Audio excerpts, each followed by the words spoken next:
I know you didn't do your housemanship in Malaysia. Like, what happened after you graduated? You came back. What happened, and what drove you to working in Singapore instead?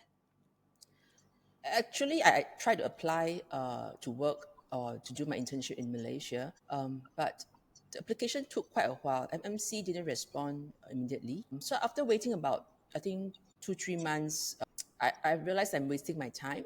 So I applied to Singapore, and within 24 hours, they replied me and offered me a job. And within a week, I flew in, get myself registered at SMC, and started work. And MMC letter only came in, I think, almost 6 months after I applied. By then, I was settling down in Singapore already.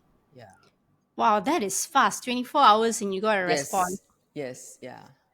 Okay, so for most of us here, the audience, they are mostly Malaysians who are, working in Malaysia, being a houseman here, MO here. I'm sure a lot of us are wondering what's it like working as a doctor in Singapore? The grass really greener on the other side.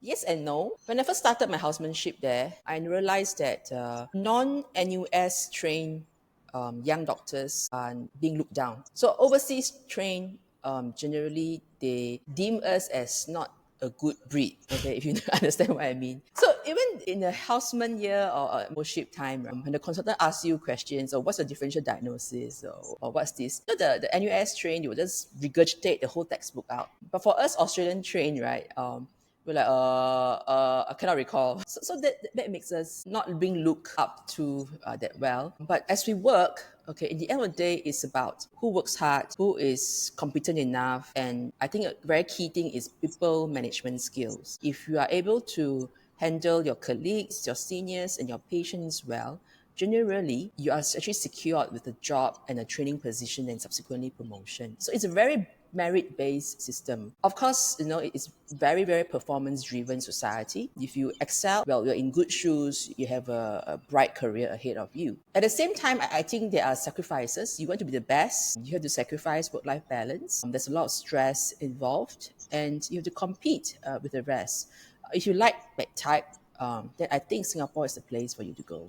But if you want a more, peaceful, carefree, I just want to uh, start on time, finish on time, then yeah, you do better think twice if whether Singapore is the place for you. I was actually very happy as a physician in Singapore. Yeah. Okay, what was it like being a physician in Singapore? Like, after you've done that housemanship, that Yeah. MO-ship, like becoming a physician, what was that journey like in Singapore? Um, I think I completed mine within 9 years, so-called the whole journey, and that's considered, I think, quite good. So right after my housemanship, I applied for, at the point of time, they call it the basic specialist training. I applied the BST internal medicine. I completed that within 3 years, and immediately I applied for my advanced specialist training, AST. For AST, they divide it to different subspecialties. So depending on your interests, I applied for internal medicine, and for pure reason that when I was working there, I realized it is a very subspecialty driven healthcare ecosystem. And when I was working with my colleagues and my seniors, I realized for a very simple high glucose, they asked us to refer to an endocrinologist from a respiratory physician. So I feel there's something not right, you know. Um, I feel like a bit shy to do that because I know the endocrinologist will scold me, okay, for referring such a, it's just not well controlled, but it's not uncontrolled, okay. So I realized I need to get myself grounded and be a good generalist first if I am to, say, pursue subspecialty training. So that's why I decided to do internal medicine as my first AST because we always had the option to add on another 1 or 2 years for another sub. Now, if you're a doctor and you're ready to impact healthcare differently, remember to subscribe to Disruptive Doctors and come join us for our Healthcare Revolution conference and exhibition that's happening on the 10th and 11th of August, where Dr. Tan will be speaking on a forum about healthcare management for doctors. Follow us on social media, subscribe to our podcast, and don't forget to leave a review. Until then, I'm Dr. Selena. Take care and keep disrupting the norm.